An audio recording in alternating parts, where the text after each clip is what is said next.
Welcome to Are You Ready with your Bible teacher, College Carlo. What's happening in the world? Let's look at the Bible.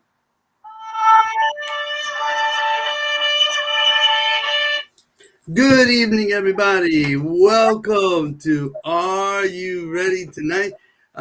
It's going to be a wonderful evening, and we have some very wonderful guests back with us, Dr. Peter Vincent Pry, and we got lots of questions once again to ask him here on Are You Ready? If you're watching Are You Ready for the first time, please click subscribe and share this video with as many people as possible.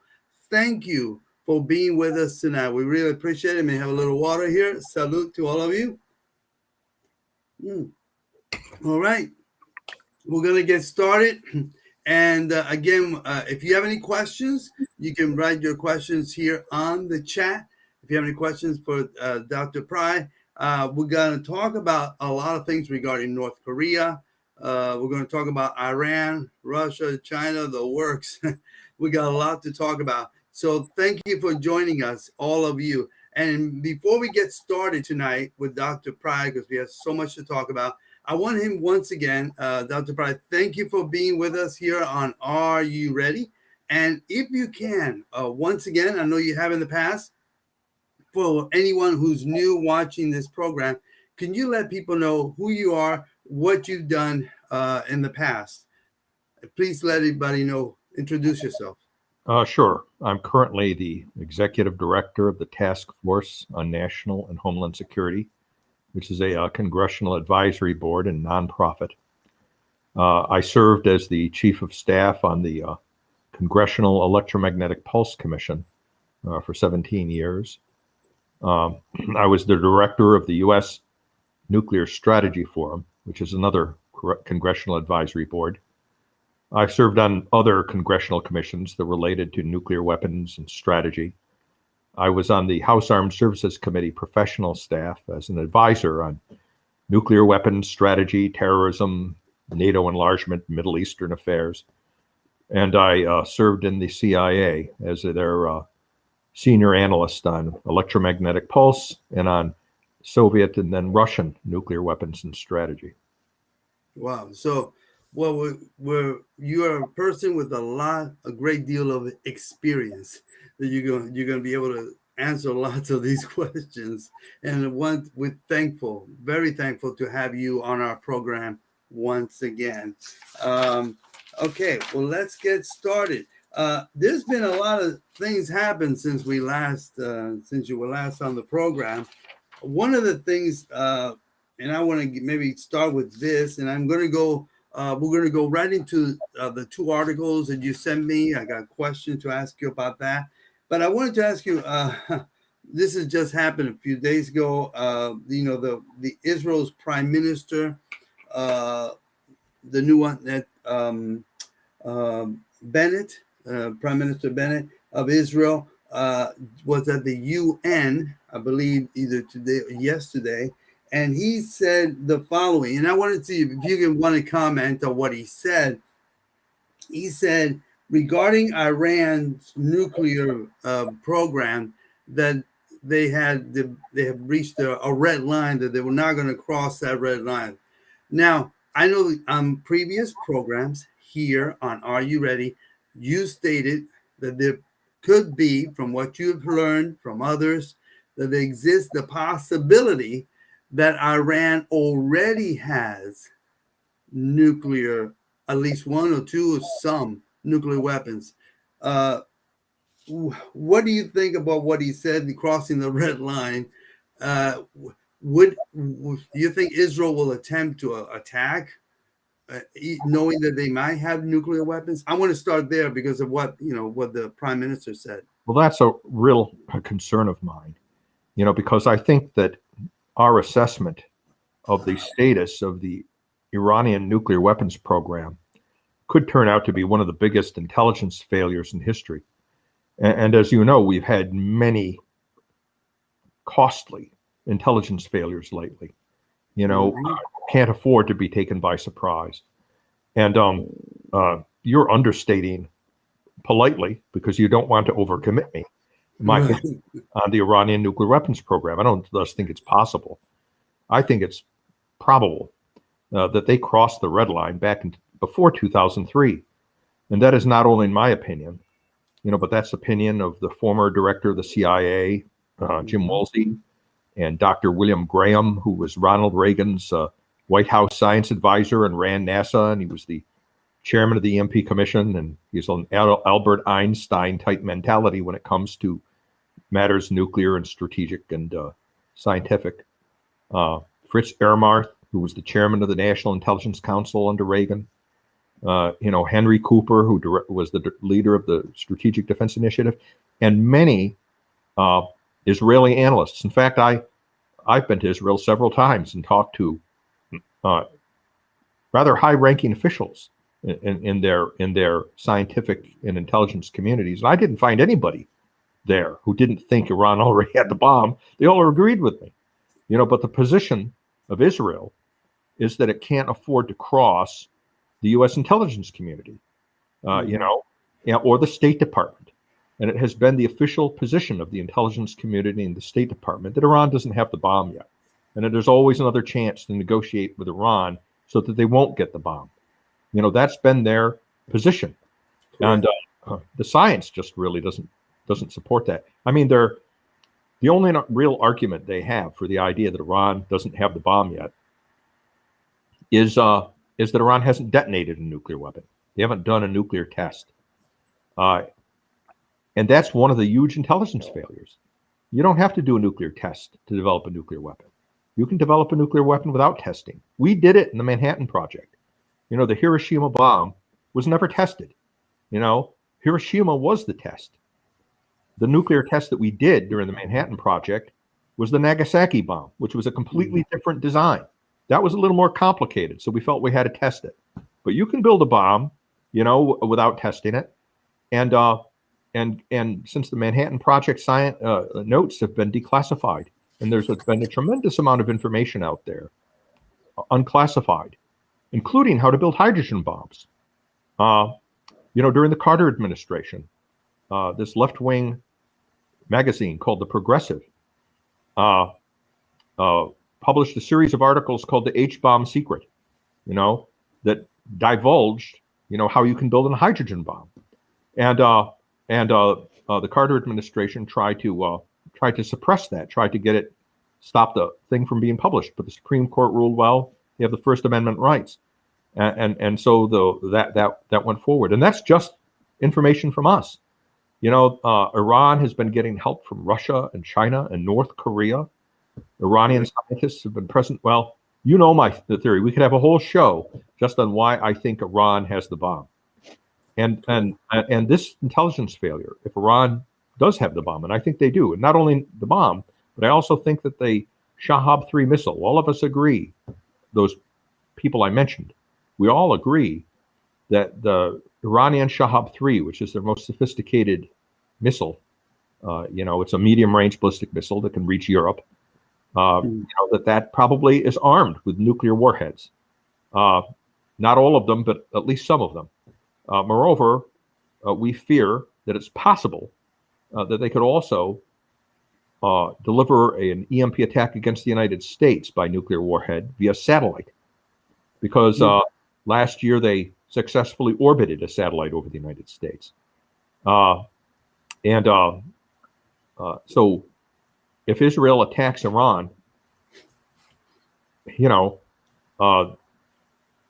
they do that, they will be, they could start a nuclear war without knowing it. They're trying to stop Iran from getting the bomb, but they could inadvertently start a nuclear war.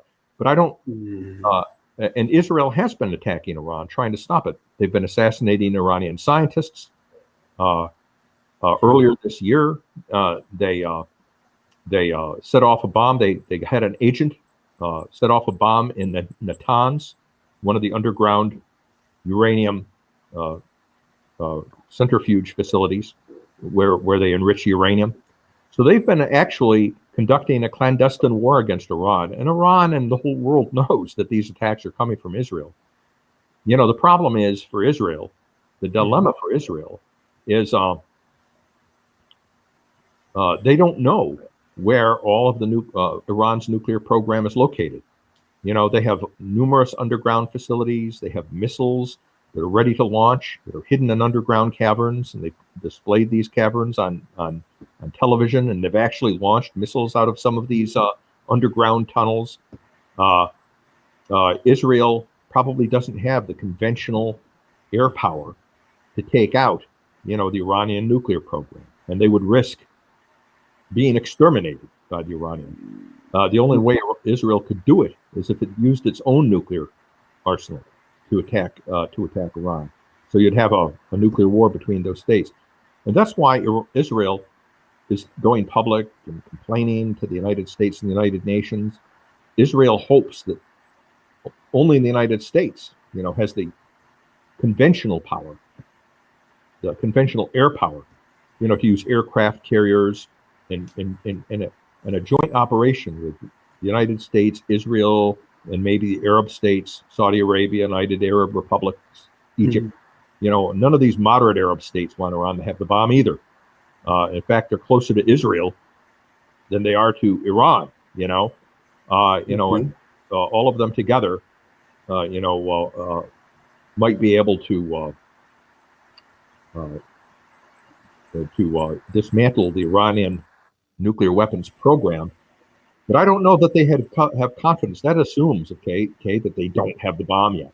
When you've got a missile ready to launch, in a tunnel, that's a real tough one.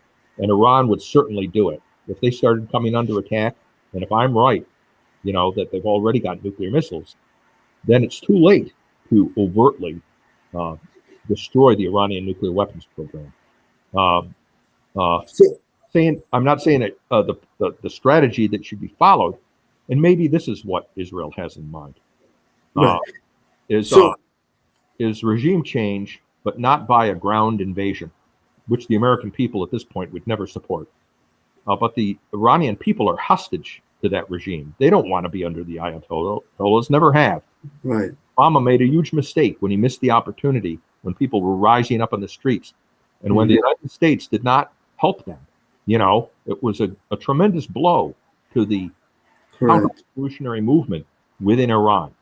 But if the people knew that Israel, the United States, other countries would provide them with the aid, money, arms, communications, who knows? You might even be able to have a peaceful revolution in Iran, what's called an Orange Revolution.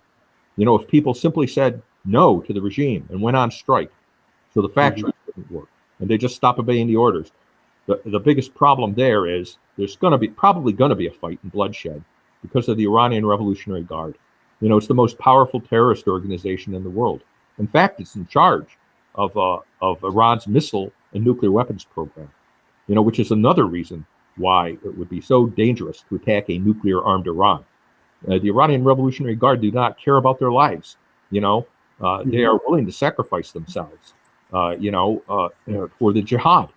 And, for them, it would be a glorious end to Iran to go up in a nuclear mushroom if they could take out millions of the infidels with them, So that's the dilemma. And this is one of the flashpoints in the world where you could have a nuclear war, because our intelligence community, I believe, has been wrong about Iran for years and years.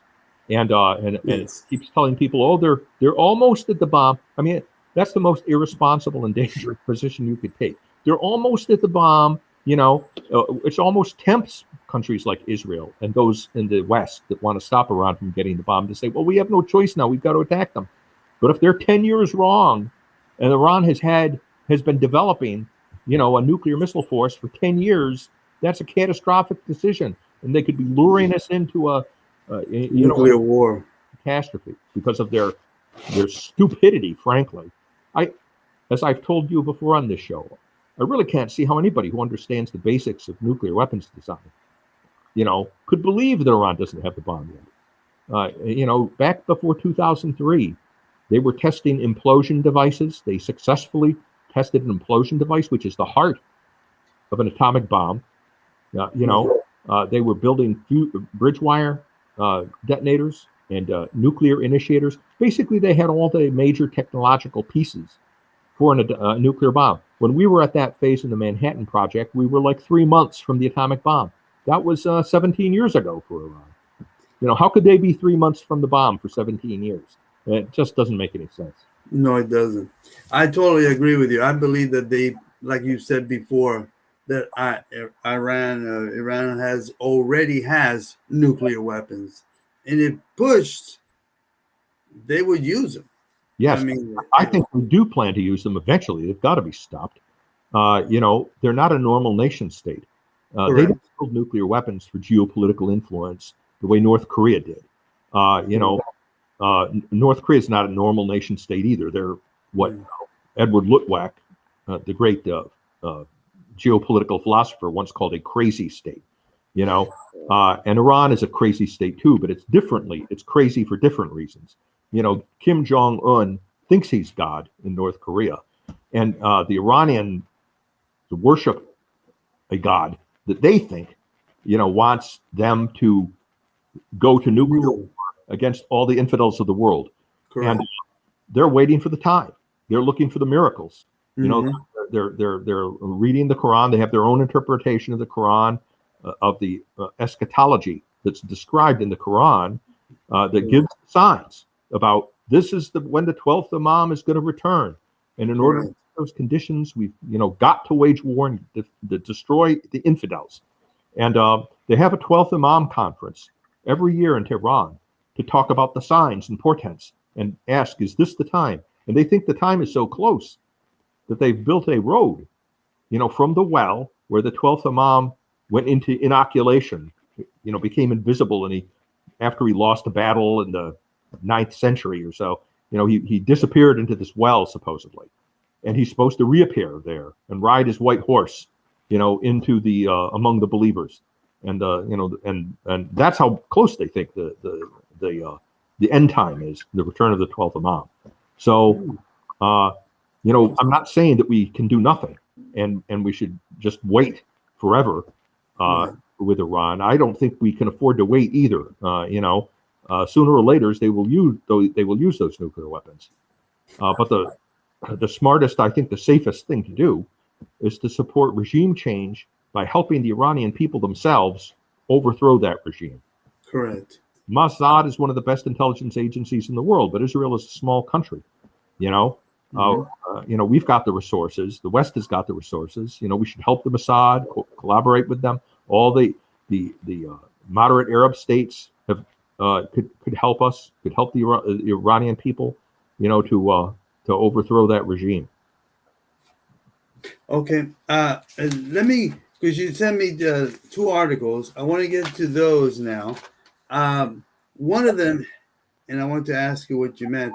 Could you first explain what you mean by the blindness? And I guess this is interesting, and I know this is happening now.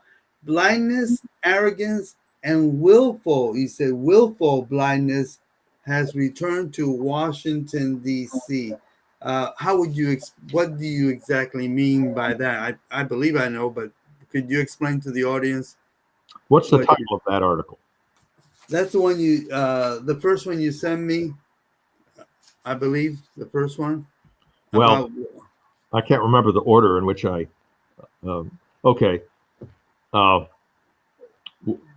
You don't have the title of the article there? No, not in front of me. Okay. Arrogance and willful blindness has returned to Washington.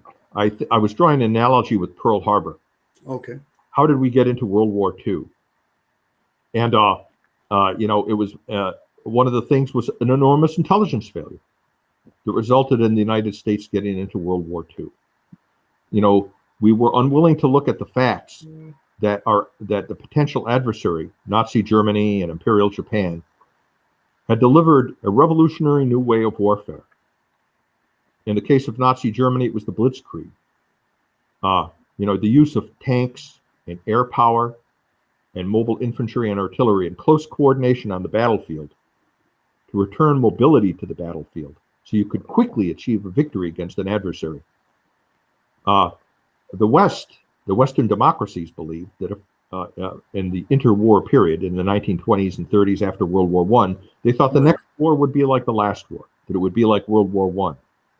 They couldn't conceive of any other kind of a possibility, except a few far-sighted people like Major General J.F.C. Fuller and Winston Churchill and other military specialists, small number of them, who surrounded Churchill and were his advisors and were paying attention to what the Nazis were up to and what the German general staff was up to, and realized that there was this new strategy that could quickly defeat the West based on their current strategy. Likewise, the Imperial Japan had a new way of warfare, the use of aircraft carriers to deliver carrier aviation against battleships and win the war from the air, and that the dominant force in future naval warfare would not be battleships, as it had been historically for centuries, but it would be aircraft carriers, which are an entirely new technology. And the U.S. Navy and most of the European general staffs in the Western democracies, through their arrogance and blindness and even willful blindness, they didn't want to know. The U.S. Navy was so in love with battleships. They didn't want to stop building battleships and build aircraft carriers. There was a tremendous love affair with those things, and they would ignore the facts. Even Billy Mitchell, there's a guy named Captain Billy Mitchell, who proved or should have proved to them. I mean, he used an airplane to destroy a cruiser, an armored ship, but from the air, and demonstrated that that not only could this be done, but this was likely to be the way of future war. And for his troubles, Billy Mitchell was court-martialed, and he died before he was exonerated. But after Pearl Harbor, even the Navy admitted that he was right, and they named a bomber called the Mitchell after him. I believe it was the Mitchell that was used to bomb Tokyo in the Doolittle raids, flying off of aircraft carriers. And by the way, the only reason the Navy had aircraft carriers, the U.S. Navy had aircraft carriers at the beginning of World War II, was not because of the Navy. They didn't want them. Or if they had an aircraft carrier or two, they were supposed to be for scouting purposes, not to seek out the enemy battleships so that they could support battleship-to-battleship warfare. But there was a visionary civilian named who was the chairman of the House Armed Services Committee, Carl Vincent. Okay, and he agreed with Billy Mitchell, shared his vision, and he forced the Navy to build aircraft carriers because, as chairman of the House Armed Services Committee, he controlled the Navy budget, and that's why we had aircraft carriers. Some, not as many as the Japanese had. We only had a few aircraft carriers, and the Japanese had 14. They had 4 or 5 times as many as we did. But at least we had some at the beginning, and it was the reason to lose World War II in the Pacific right off the bat. They happened to be out of Pearl Harbor at the time when it was attacked, and so it was one of the last things we had left in the Pacific that was worth anything. But that's an long explanation for my sentence. What I was referring to was this arrogance and willful blindness that existed before World War II, where the experts back then thought, oh, they know everything. We don't have to listen to the Billy Mitchells. We don't have to listen to Winston Churchill and Major General J.F.C. Fuller, and ignore that book that Rommel wrote, about using tanks in this new innovative way. That doesn't mean anything. The next war is going to be, fought just like the last war. In fact, there were some major military figures who didn't even learn anything from World War I. I think it was Sir Douglas Haig, yes, Field Marshal Sir Douglas Haig, who had been in charge of all the British forces in World War I. After World War I, Douglas Haig predicted that the dominant force on the battlefield in the future would be the horse and cavalry, and that that we were selling cavalry short. And yet World War I, he should have learned from World War I that the machine gun, had rendered the horse obsolete and cavalry obsolete. But he didn't learn that. Maybe it was because he was sitting behind the lines in a chateau, 100 miles behind the line, drinking champagne while hundreds of thousands of British troops died in machine guns. Maybe that had something to do with it.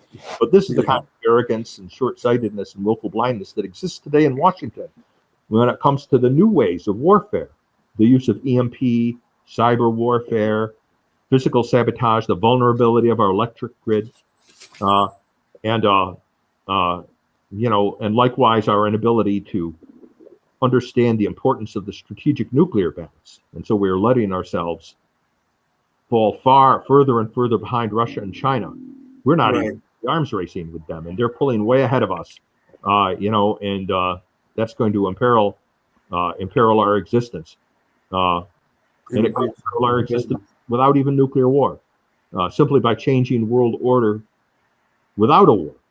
Because the United States would be forced to withdraw from its role as the guarantor of the security of all these other countries, because we won't be able to stand up to Russia and China and go into isolationism. And then they will cut deals or go neutral. Even if Japan and South Korea and Taiwan went neutral, and said, hey, we can't rely on the United States anymore, that would destroy the existing world order that has been a benign force for freedom and for the Western democracies since 1945. We would go into an isolationism and kind of become like Australia, but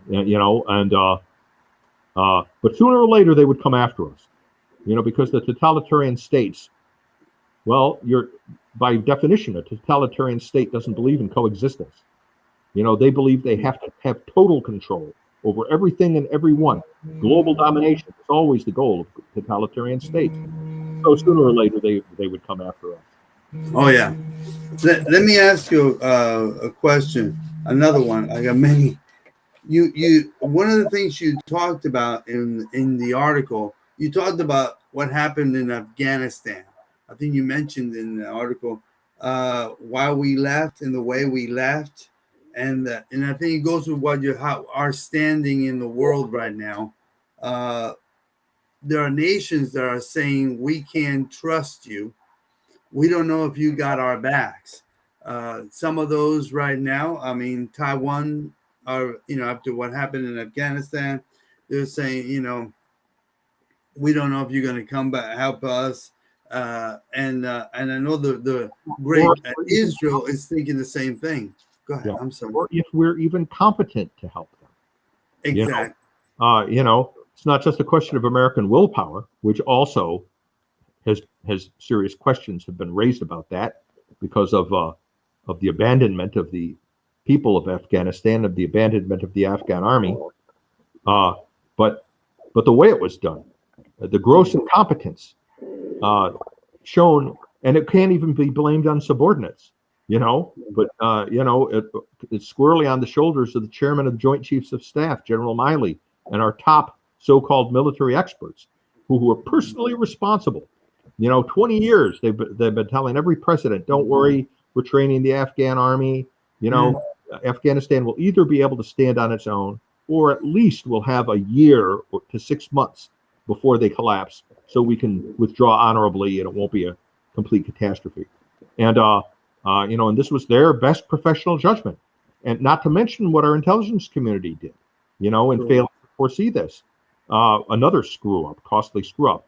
And so it's not just a question of our willpower, but of our competence. I mean, can you imagine, here you are, Taiwan or Israel or Japan or South Korea, and you're counting on the United States, the big boy, supposedly the leader of the globe. It would be like if you were a bunch of kids in school, who were afraid of bullies, okay? Right. And you were counting all your hopes on a protector to take care of you, okay? And this guy turned out to be a fumbling coward suddenly, who himself is intimidated by the bullies, and in fact not by the big bullies, but by a little bully, a little guy that you could probably beat up, comes after your champion and humiliates him. I mean, you're obviously going to rethink, what you're about, gee, maybe I'm better off protecting myself, or maybe I need to cut a deal with those other bullies, but this guy, is not who we thought he was. And who can blame them, especially under this administration, when we do things like go in front of the United Nations and run down the United States and tell everybody what a institutionally racist, bad society we are, and apologize to the world for all the bad things we've done, and are trying to brainwash our own troops into critical race theory, and our own chairman of the Joint Chiefs of Staff in televised congressional testimony talks about white rage. And we have all this white rage, and he wants to understand it. And yeah, he believes in critical race theory, and so that he can understand what critical race theory, of course, being a Marxist critique of Western civilization.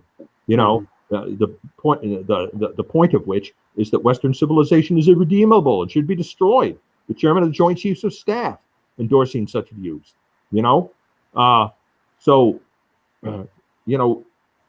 When you look like an incompetent coward, and you talk about yourself in such a way, that says, well, you shouldn't trust or respect me. Okay, I'm not worthy of your respect and trust. Why should the rest of the world respect and trust you? And continue to stand by your side. Yes, Afghanistan might be that crystallizing moment, like Munich was in 1938. Where Neville Chamberlain comes back, peace for our time, waving a useless piece of paper that within months turned out to be a lie. And then they stand impotently while Poland gets run over.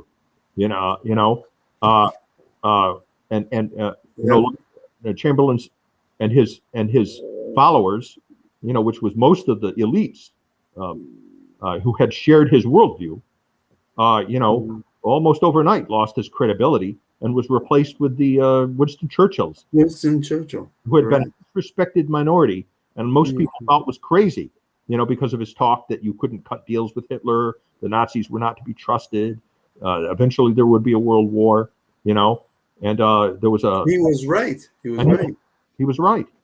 Unfortunately, we don't have any Churchills in the wings that I can see, ready to take over the presidency and save Western civilization. We don't have one of those. Okay, something you mentioned also in that article, you mentioned about because there's a couple of things have happened, almost happening simultaneously. Afghanistan, we just talked about, but also the border. And you mentioned in the article says the U.S. border could possibly weapons of mass destruction could cross the U.S. border easily. Is that correct? Do you believe that could happen? Sure, and you don't even need tons of illegal drugs, and tons of people are regularly smuggled across our border illegally. It would be very easy to get weapons of mass destruction, nuclear, chemical, biological, across our border, and equally threatening, or perhaps not equally threatening, but an existential threat. So I guess it does place it on the level of mass. You can use conventional weapons and achieve the effects of weapons of mass destruction by taking out the electric grid. The Taliban have just captured, billions of dollars worth of the most sophisticated U.S. military equipment, including, over 300,000 small arms. It would only take a small team of terrorists armed with rifles, rocket-propelled grenade launchers to go and destroy a relatively small number of EHV, extra high voltage transformer substations. As few as, if they took out as few as 20 of them. In fact, it could be as few as 9, according to a study by the U.S. Federal Energy Regulatory Commission.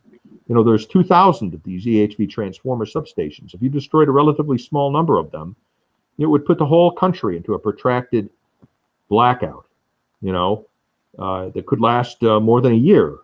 And that would kill millions of Americans from starvation, disease, and societal collapse. That open border is an existential threat to us as a civilization. It is so irresponsible. You don't have to believe in weapons of mass destruction being smuggled across the border. Just believe if one of the terrorist cartels like the Knights Templars. They did that in Mexico. They attacked electric substations in Mexico, in a whole province in Mexico, and put 500,000 people into the dark so they could go into the towns and villages and execute leaders opposed to the drug trade. Suppose the Taliban decided they wouldn't even have to come here. Suppose the Taliban decided to give, I don't know, $100 million to the Knights Templars and say, go black out the U.S. electric grid, blow up those transformers so it'll be permanent. Is that so hard to imagine? That would be 100,000 times worse than 9/11, a million times worse, literally. No, 10,000 times worse, because we had 3,000 people die in 9/11. There's 300 million people in the country. The casualties after a year would be close to 300 million. So Wow. what is, so it's 10,000 times 9/11. So it would be 10,000 times worse than 9/11, and literally in terms of the arithmetic. And so that's why we have. I was just going to say also that's why we have the idea of open borders doesn't work, because of all this possibilities of people bringing in weapons of mass destruction, or like you just mentioned, it doesn't. You don't need a biological weapon. You can, with a military weapon of some kind. yeah, They can fire at an electrical substation, knock it out. Now you said there are 2,000 in the country, in the continental U.S., correct? 2,000. that's right. And all you need to knock out are 9 of the 2,000, Yes, and that would be it. right, Correct? right. You'd have to know which 9. Okay, Oh, okay. it's not any 9. Okay. But the U.S. FERC was able to figure that out with an unclassified computer model. But if you just kept knocking them out, it probably wouldn't take much more than 9, 20, 30, and if you thought about it a little bit, well, what are the most important transformers? Well, they're probably servicing the major metropolitan areas. So if you started knocking out the big transformers that are near the biggest cities, that would probably do it, just by knocking them out at random. But if you were smarter, and terrorists can be very smart, and you did what the U.S. FERC did, and used the computer model. I'm not going to mention the name of the model because I don't want to make it any easier for the bad guy. But there are computer models out there that can help you figure out which transformers. And but the business about, you don't even have to worry about. I mean, of course you have to worry. That's why I wrote that article as a warning about that. But there's another issue, about having no borders and having an open border. Suppose there were no terrorists in the world, no terrorists, and everybody coming across the border is benign and not a terrorist, and is just looking for the opportunity to work. Let's suppose that ideal situation is the one that exists. And apparently the Biden administration must think that, because of that. And the radicals on immigration, the globalists who believe in no borders. Correct. I think that's really the agenda. They don't believe in nations. They think nations are evil. In effect, when you have no border, you have no nation. The absence of a border is an existential threat to the existence of the nation called the United States of America. If you don't have a border, and anybody can come in, and everybody can vote, which is where they're going, and everybody can get on welfare and have all the same rights, then citizenship has no value. And that's what globalists believe. They think that's a good thing. But anyone with common sense who thinks about that, knows that is not a good thing. That it will destroy the country. People coming here, they don't have to knock out transformers. They can come here with the best of intentions, but they will end up eating this country alive, because we can't sustain the population of the whole world. It's hard enough to take care of the 330 million legitimate citizens we have in this country. Correct. Without trying to extend, without having to pay taxes at such levels that we have to take care of the poor and the sick and the unemployed from all over the world. And we'll cease to exist as a nation, because a nation isn't only a border. Within that border are ideas and values. Correct. America is a civilization, a culture that has ideas about freedom, ideas about community that are unique to us, that make us America.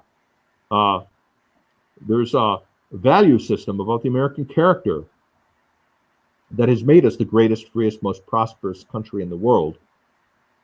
And the people who used to support immigration, back in the progressive era, when we did have open borders, when we had a frontier that needed to be settled, when we needed unskilled labor, and we don't have an unsettled frontier anymore. We don't have an open frontier, and we don't need unskilled laborers anymore. Okay, so that situation has changed. But there was a time when we did, and those people back in the progressive era understood, though, that, well, if you're going to bring these people in, they have to be Americanized. We have to be a melting pot society. We can't become a society of tribes. Where we are like the Balkans, for example.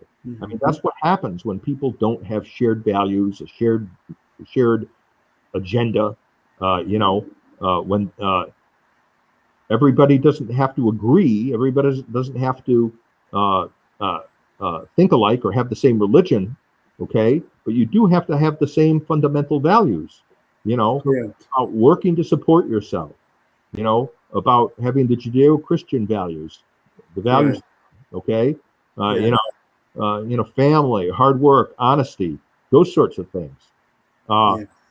Tolerance, of other people just because they are different, to tolerate them, which is not the same thing as worshiping them and go on your knees, as Black Lives Matters wants everybody to do. Okay, you go on your knees and apologize to them.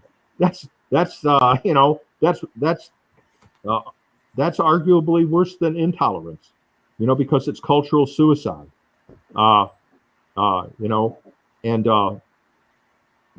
that idea of the melting pot society, where you can be welcoming and bring in other cultures, but they've got to, understand the basic civics, and you can't be waging jihad here in the United States, that won't go,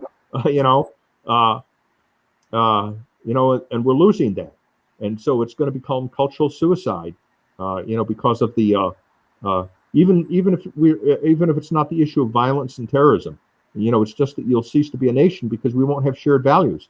We'll become like the Balkans, of warring tribes, all tearing at each other because of the diminishing resources, and because the system won't work anymore. For this kind of a thing, the way they're doing it, bringing in all these people that need to be supported by the government, which is what the Democrats want.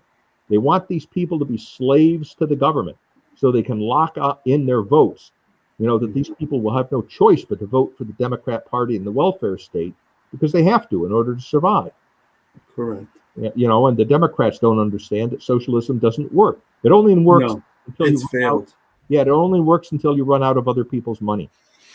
And the people who are fleeing economic poverty and all the rest are usually fleeing from socialist type systems. Correct. That are not like us, because they are systems that have governments and economic systems, oftentimes feudal systems too, not designed to produce great wealth. Right. And if we become a socialist system, as we are rapidly becoming, we'll have no choice. If we are incorporating all these, if we bring in millions of people who need to be taken care of, we'll become a socialist system, and then there'll be no wealth for anybody, and we'll lose our freedom too. It's happening already, and happening a lot faster than I thought would be possible. I didn't think in my lifetime. You know, the United States declining as a civilization as quickly as it is. Yeah, I totally agree. I think we're there.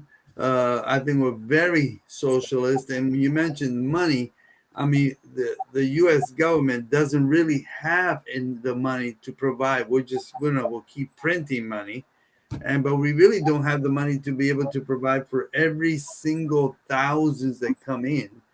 It gets to a point you just don't have. It's like like we have this week, having to raise the debt ceiling, with defaulting on debt. So in other words, we just, as a nation, we don't have the money to be able to provide. So we got to keep printing. Well, we don't have the wealth in order to provide, but they have the money, okay? But the money has less and less value because they're putting it off in the trillions. And again, idiots. They haven't learned anything from history. I mean, No, they have not. What happened in Germany in World War I and during the Weimar Republic? A wheelbarrow full of money wouldn't buy a loaf of bread because the money was so devalued. And it's happening. The effect, the decline of our civilization is visible now. Yeah. Our grocery stores and in every across the U.S. slice of pizza is 3 times more expensive now than it was 10 years ago. The price of everything is skyrocketing. I was shocked. I stopped to buy a soft ice cream, a small soft ice cream recently. It cost $5. That same ice cream cone 2 years ago cost me $1. You know, I mean that. So that's when you print out the money and it causes inflation. It's the worst kind of tax because it's a hidden tax. You know, you're not having to sign off on it, and people are kind of ignorant of it. You know, because they don't have to pay the tax. A lot of people don't pay any taxes at all, but everybody ends up paying this tax, the tax of inflation. And that's the cost of printing off trillions of dollars that have no real value behind them. You know, it makes the dollar worth less and less and less, and you can buy less and less and less. So everybody suffers. And, you know, it'll be catastrophic. It's very hard to turn inflation around. You know, it took a decade for Adolf Hitler. You know, it actually took a totalitarian state to impose the discipline on the economy, you know, that was necessary to rescue them from the inflationary overspending of the Weimar Republic. Right, exactly. Okay, I want to ask you because something else and it's in the news once again. North Korea. And I know we've talked about North Korea in the past, but recently they've been firing their missiles again. And I know that the plan has always been, how do we get North Korea to denuclearize? And I don't know if that's ever a possibility of denuclearizing North Korea. And you told me in one program that you believe that they may have possibly close to over 100 nuclear bombs, possibly. What do you think about the recent actions of the North Koreans, testing their missiles? Well, now I'd say I think it's probable that they have over 100 bombs. I did that calculation a few years ago, looking at what could they actually build if they were competent bomb designers, if they had Russians helping them, for example, which we know they do have helping them, so that they had good bomb designers. You can make a lot more bombs and use less plutonium and uranium. And also, if you assume that, not assume, because we now know that they have hidden fuel producing facilities for uranium, nuclear weapons fuel. And we don't know where they all are. We really only know about the Yongbyon nuclear reactor. It's probably just the tip of the iceberg. But the thing that makes me suspect that they have over 100 is when you count up their missile systems, that only make sense with a nuclear weapon. For example, they have about 60 intermediate range ballistic missiles that are Well, they just don't have the accuracy. It makes no sense to make those missiles unless you have nuclear weapons on them. All right. So right off the bat, I mean, it used to be what most of the people thought they had was 20 weapons. And I'm arguing with those people. In fact, the estimates were like the Stockholm International Peace Research Institute would have estimated that the number of nukes that the North Koreans had was as low as 6. Okay. And but the mainstream estimate was about 20 nuclear weapons. Correct. My argument is, well, but wait a minute. They've got all of these intermediate range ballistic missiles that make no sense with any other kind of weapon but a nuclear weapon. And then they've got ICBMs. At the time I was writing, they had maybe 15 or 20 ICBMs, and so that's 80 missiles that don't make any sense without a nuclear weapon on them. And then we know that they've got an Air Force, that's designated as having a nuclear capability. We know that they've got no-dongs, hundreds of no-dongs. At least some of them, for attacking South Korea should have nuclear weapons. When you add the numbers all up and you look at the delivery systems that they have, and if you look at a balanced nuclear strategy for the targeting problem they have in their region, including across the Pacific against the United States, I come up with about 120 nuclear weapons for North Korea, because you can make a case. Most people are just trying to estimate how many weapons they have from the uranium and plutonium producing capabilities of Yongbyon nuclear reactor, which will always lead you to grossly underestimate it. But guess what?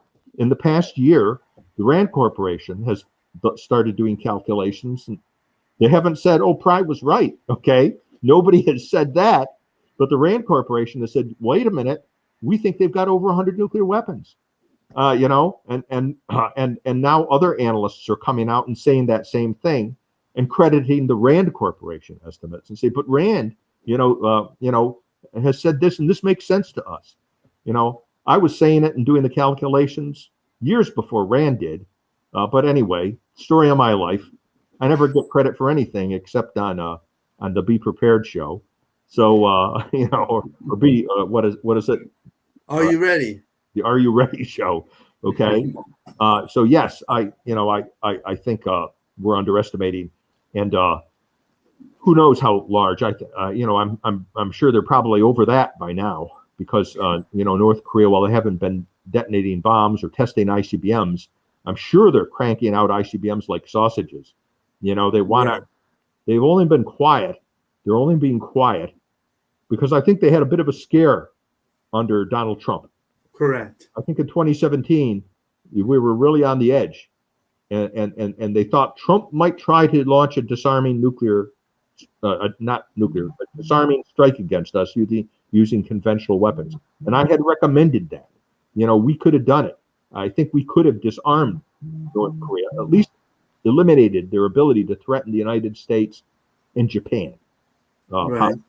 Okay, by taking away the intermediate range and intercontinental range to protect U.S. territories and the United States itself, and that North Korea would not have escalated. I don't think they would have done it because they would know it would have been suicide to do it, and it would have been a risk worth taking because I think in the long run North Korea will use its nuclear arsenal.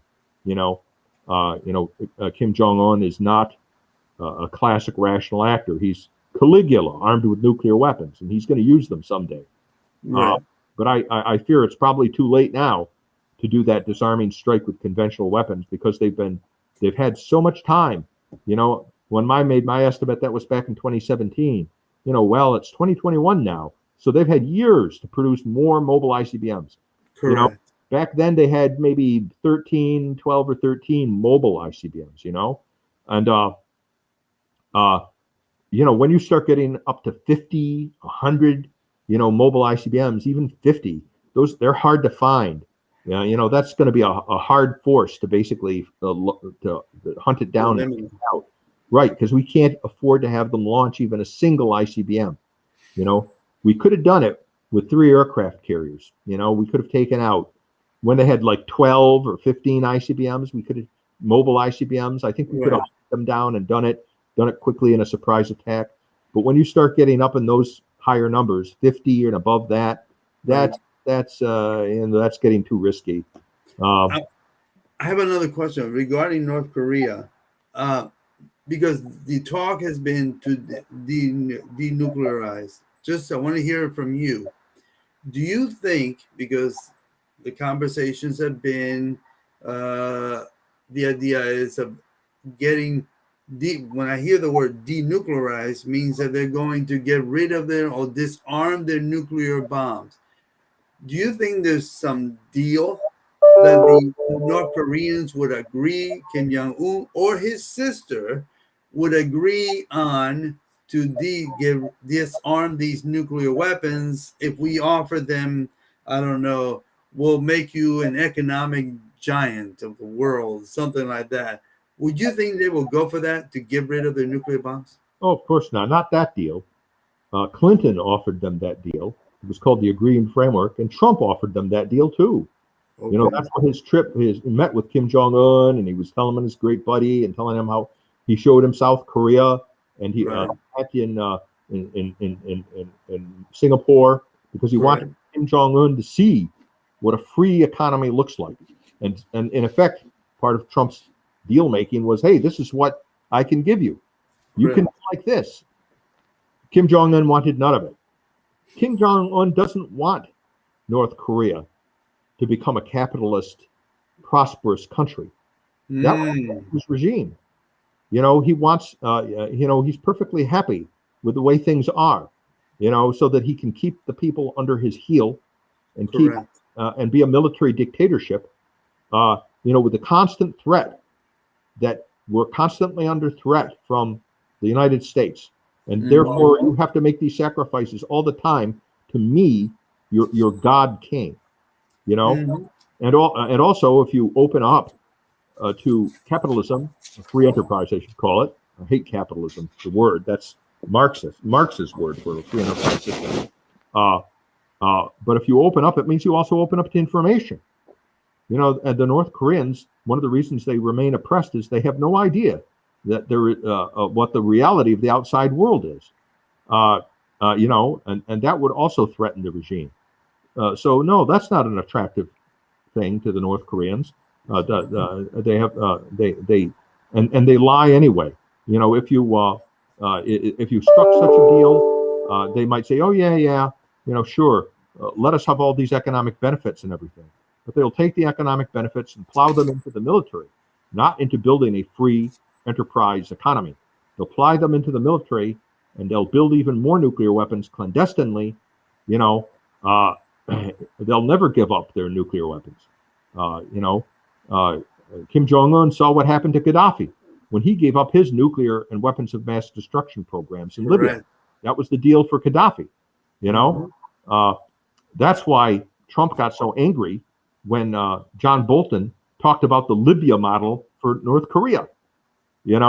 Bolton wasn't thinking about the death of Gaddafi.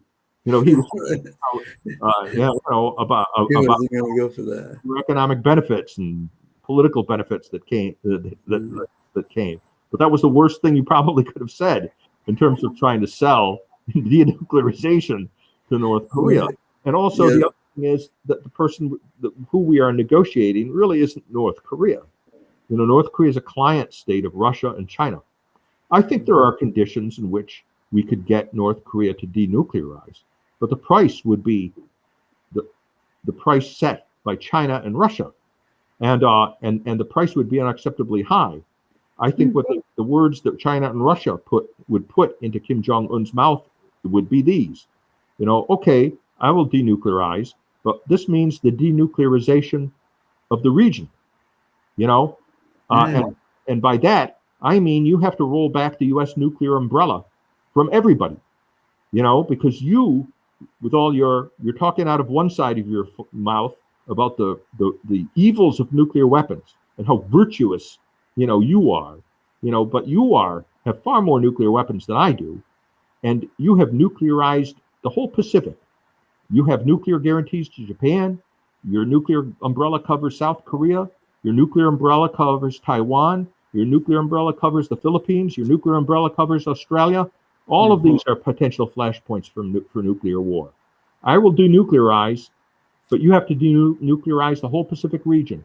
and pull back all of the American presence, okay? And stop giving nuclear security guarantees to all these countries. And then I'll denuclearize. Well, that'll never happen. And the Russians and Chinese would definitely go for that, because then we would they would have won the war. They would have won the new Cold War, because we would, in effect, have abandoned our allies in the Pacific.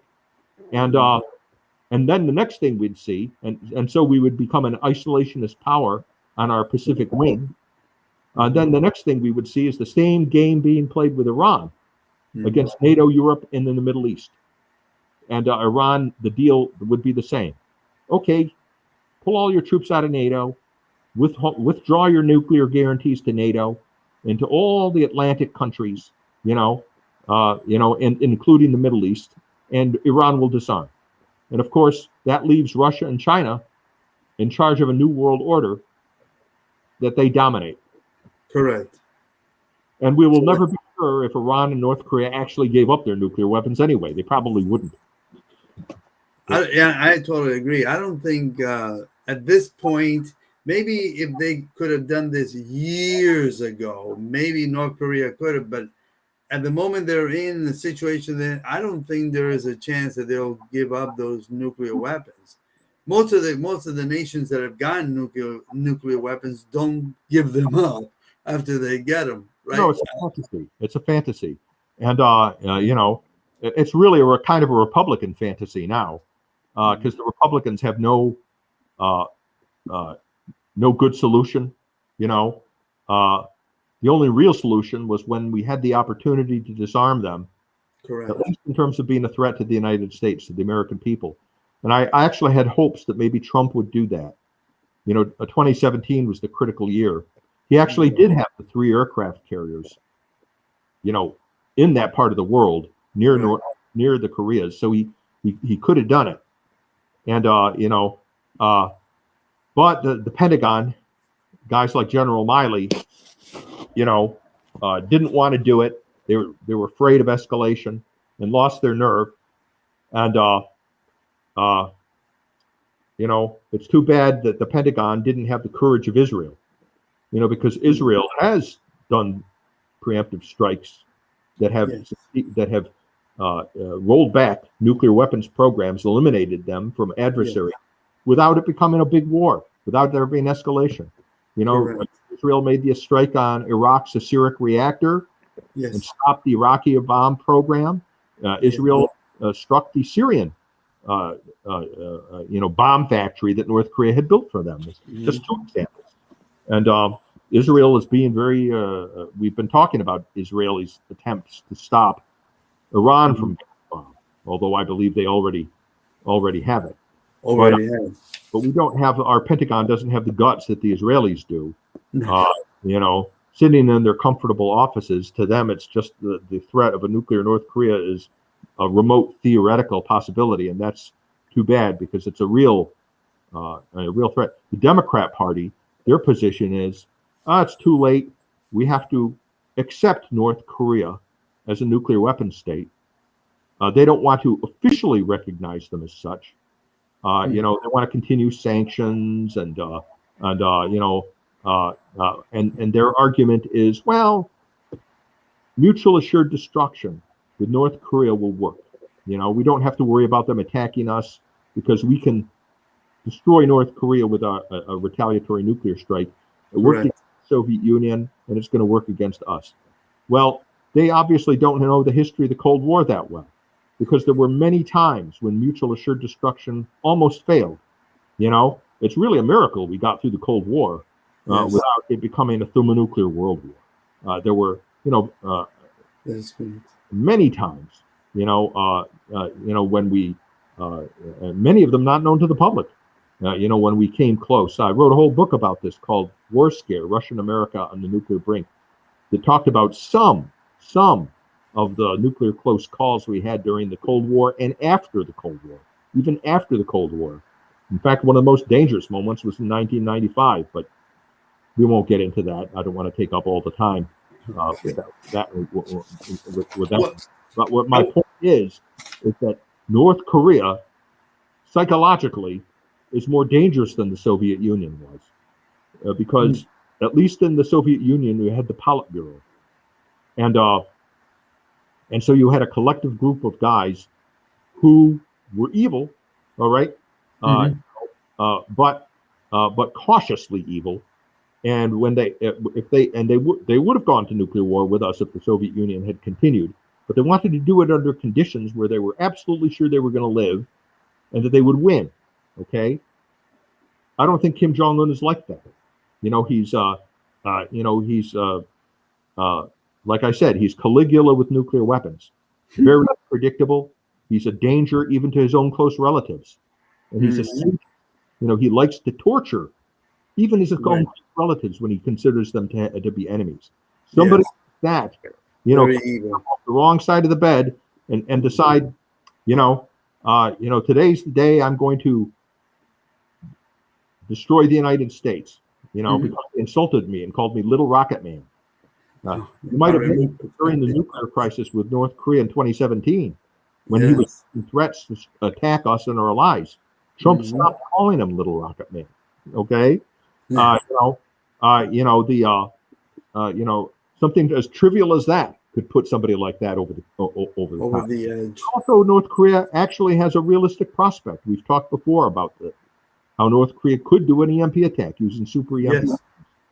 He could convince himself, his general staff could convince themselves, we could take out the United States, and if they did that, if they successfully did an EMP attack that paralyzed this country and brought us down, they would dominate the world order. Everybody would be afraid of North Korea. They would have to do it with the permission of Russia and China, however. Kim Jong-un knows that if he did it without their consent, well, they would probably turn his whole country into a plate of glass. Now that you mentioned Russia and China, and I know we talked about them before. Of the four, because we have Russia and their situation there in the Black Sea, and the U.S. going into the Black Sea. We got China in the South China Sea, and of course them trying to come into Taiwan recently, and North Korea and Iran. Of these four, which one would you say, here we are about to turn to October 2021, what would you say would be the one that we need to pay the most attention to at this present time? All four of the above. I think we can ignore or pay the less attention to any of them, and that's really bad, because Washington doesn't do multiple. They're not multitaskers in Washington. They tend to focus on one thing at a time.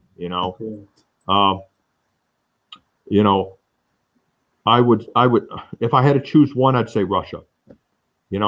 Russia is the biggest threat to us right now. It has the most nuclear weapons. It could launch a first strike tomorrow, literally, and it's probably more likely to than China, because China has a much more prosperous economy, and China thinks in longer terms than us, whereas Russia has a very small economy, a weak economy. Some people have called Russia like a Venezuela armed with nuclear weapons. And so you've got a country that's like Venezuela that has invested everything in a nuclear war winning capability. But that opportunity for them, though, is fleeting. We are in the process of trying to modernize our forces. Things might get worse before they get better for us. But how long will they wait? We're in really bad shape right now. Every day somebody in the general staff must be asking themselves, hey, is it really going to be better tomorrow? Is the correlation of forces really going to be better tomorrow? And it might be. That could be the only thing that's keeping us alive. Wow. That they believe that the nuclear posture will get better tomorrow. And there's actually reasons for them so thinking. Biden has got a nuclear posture review coming up in January, and the results of that nuclear posture review could result in us getting rid of our ICBM force unilaterally, for example. And that Wow. could be a great reason for the general staff to wait. They're gonna want to wait until we hit rock bottom in terms of our military capabilities, in terms of our societal degradation, in terms of our economic problems. They'd rather hit us when we hit rock bottom. And also possibly there's the other thing. The main reason they want to destroy us, the totalitarian powers, is because we're a free system, a democracy. That's the thing. They don't like the example of a free system. Totalitarian states don't believe in coexistence with systems that are not totalitarian, or even that are different totalitarian systems. Every totalitarian state wants to control the world, basically, and everything in it.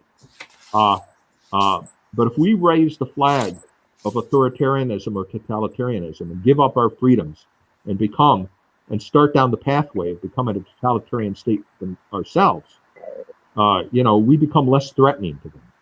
And that too could buy us time. And sad to say, I hate saying it, but we are heading in that direction. We are getting less and less free. We're becoming more and more of an authoritarian. More totalitarian. State. And that could be buying us time too, before they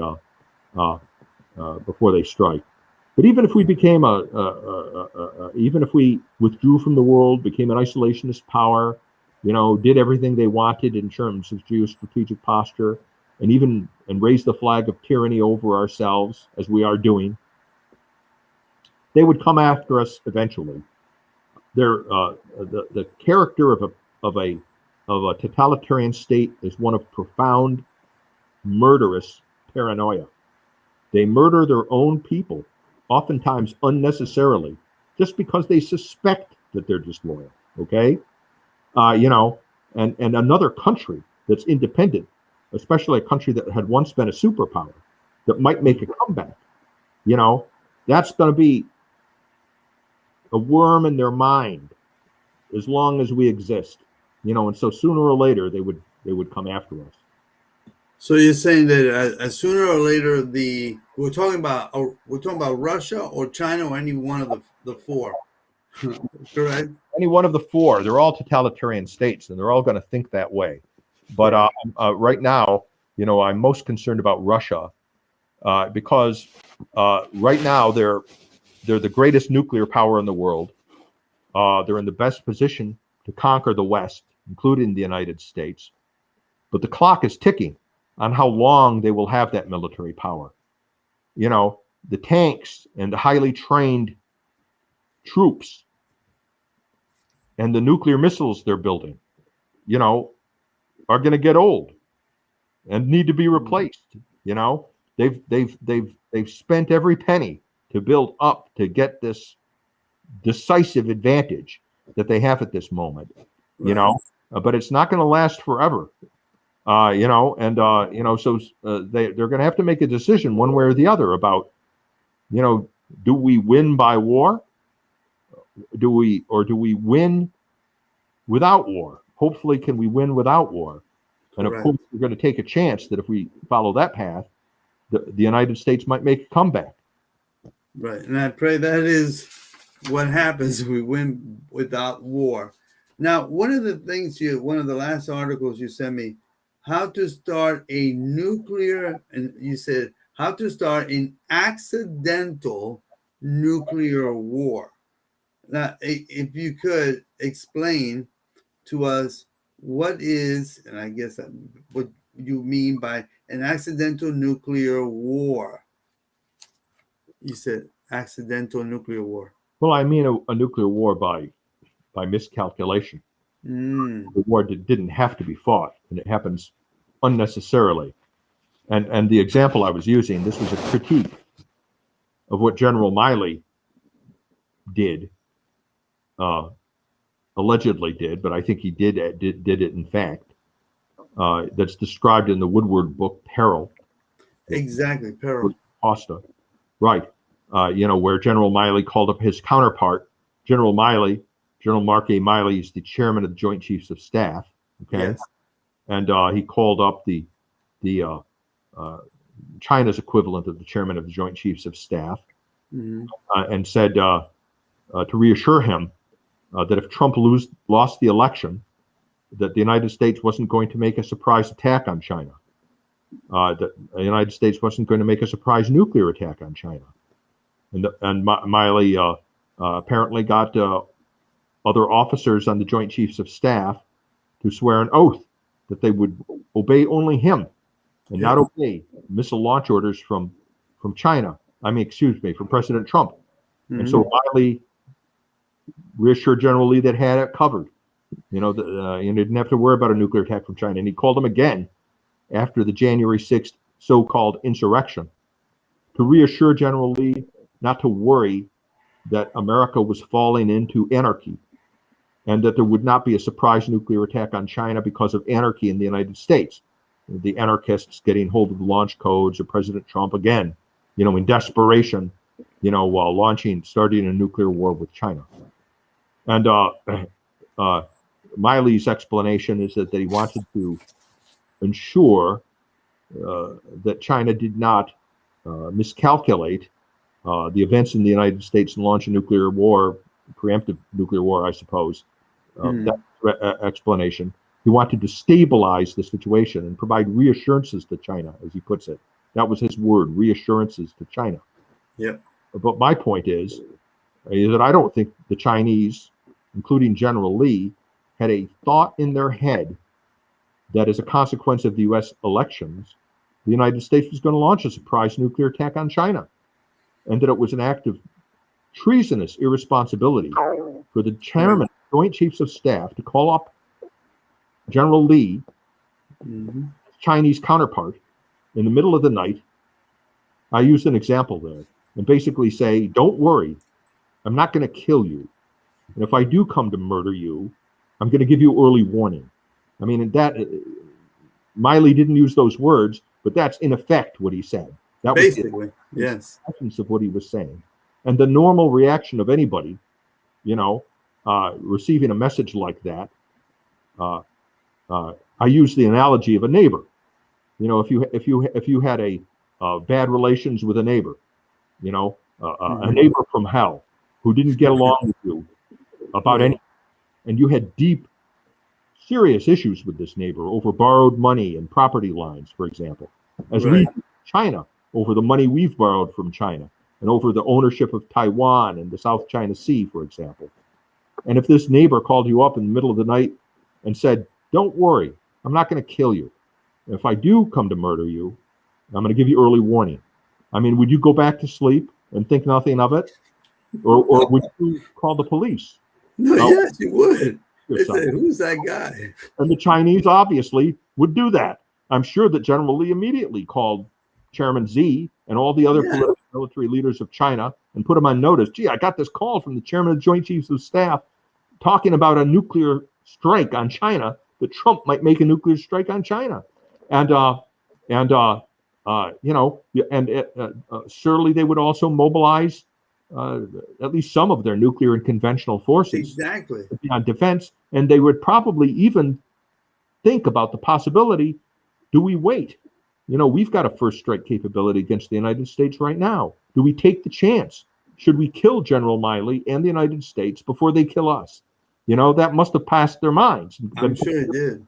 Option. So this is how you get in an accident. This is one example of an accidental nuclear. And General Miley almost caused it. That guy needs to be pulled out of office. I think all the Joint Chiefs who took that oath should be fired, resign, have their, maybe even go to jail, for treason. At least General Miley should. We know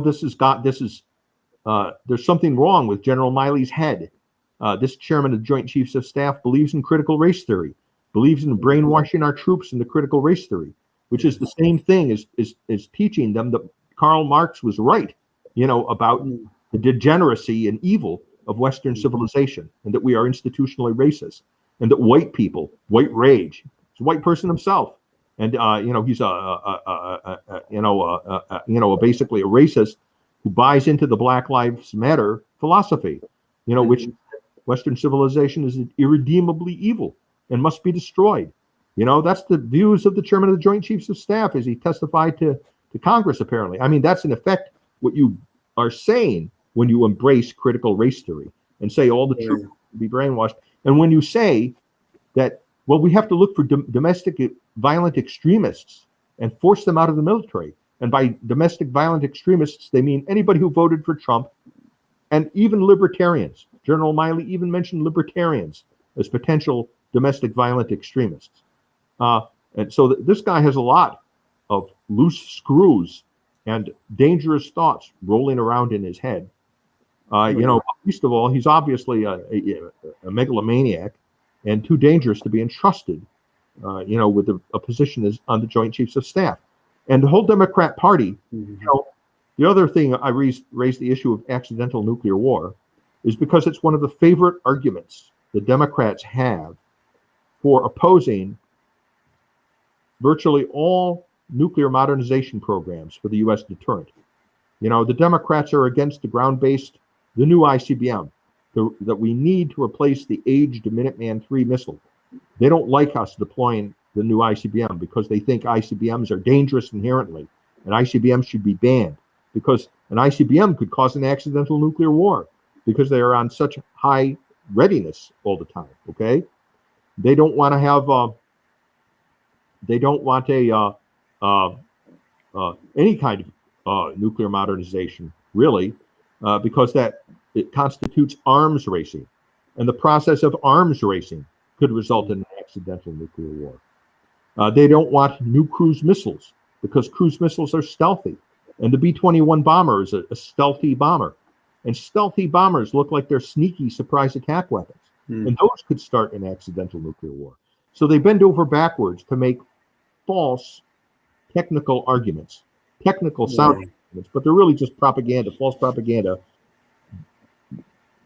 And they engage in complex mental gymnastics, illogical gymnastics, to try to convince people that if we do anything to modernize our nuclear arsenal, it's going to result in an accidental nuclear war.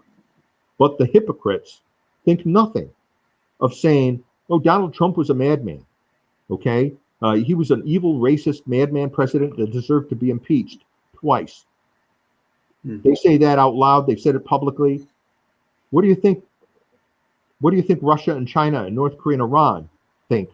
When even the Democrat Party and half the United States thinks that the leader of the United States, who controls the nuclear arsenal, is an evil, racist madman. How is that not a risky accidental nuclear war? Exactly. That kind of talking is far more dangerous than anything, any of these political issues. With the nuclear missile, far more dangerous. What do you think Russia, China, North Korea, and Iran think when the chairman of the Joint Chiefs of Staff says, we have all these domestic violent extremists in the military and they need to be rooted out? All these evil Trump supporters, people who are equally insane as Trump was, that need to be got out. Oh, so we have all these people in our military. Are these people in our missile launch control facilities? Are they on our ballistic missile submarines? Are they flying our nuclear bombers?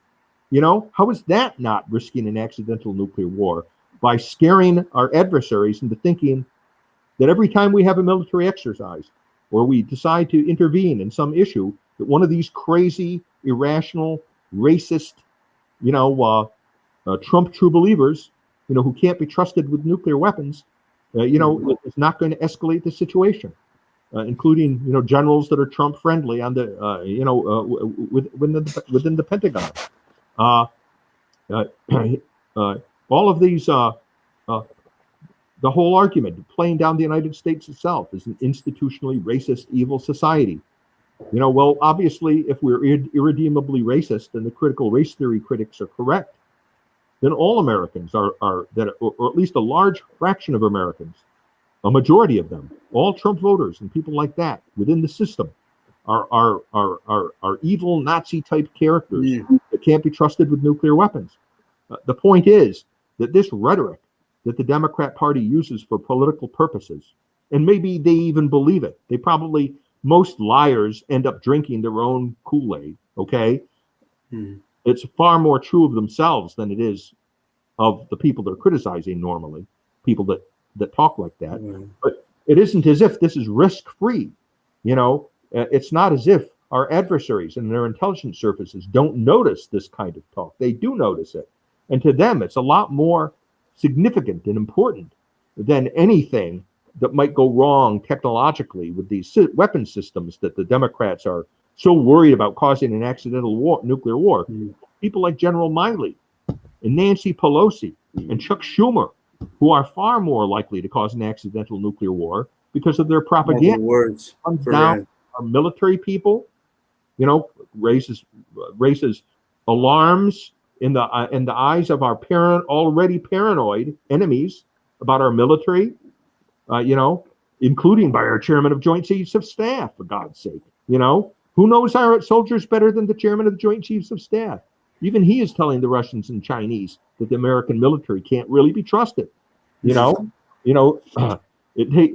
to be in charge, and swear oaths to people to not launch the nuclear weapons and to disobey the president of the United States. Boy, that sounds like a highly unstable system, doesn't it? How can we trust that in the next crisis or confrontation we have with the United States, it won't escalate to a nuclear war? If that happens, we'd better be watching them even more carefully so that we can launch a preemptive strike, to stop these racist, fascist types, from attacking us. That's the logical strategic implications of this loose, reckless talk, by the Democrat Party and its leaders against the United States. And that's the main theme of my article on how to cause an accidental nuclear war. I mean, we have covered a lot of stuff tonight, and I want to say I'm very grateful, Dr. Pry, for being on this program.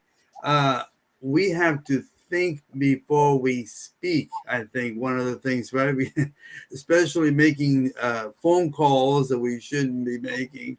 We have to be, especially when you're at that level. I was surprised to hear that kind of conversation was happening because you do still have, as far as I know, even if there's a new president, according to the Constitution, he is still the president. Even if he is a lame duck president, he is still the president of the United States until January 20th. When he turns over to the next person becoming president, he's not reelected. So for him to do something while there's a sitting president, that's a major problem. And not to mention the little fact that President Trump is not insane and he's not a racist. And he can be trusted just as much as any president. I think more so than Joe Biden, with the nuclear launch codes and with making crucial military decisions. We didn't have any Afghanistans on Donald Trump's watch. No, we didn't. Dr. Pry, I want to thank you for being on our program on Are You Ready? And you shared a lot of things. And I want to talk to all those who have been watching here with Dr. Pry. He has shared a lot of things that we need to think about and dwell and share this video. Please, this is important information that I encourage everyone who's watching to share with people, because we need to be prepared. We need to know what's happening in the world so we're not deceived about the things that are happening. So please share this video. Once again, Dr. Pry, thank you for being with us here on Are You Ready? It's always a pleasure to have you on. Thank you very much. Well, thank you for having me, and good night.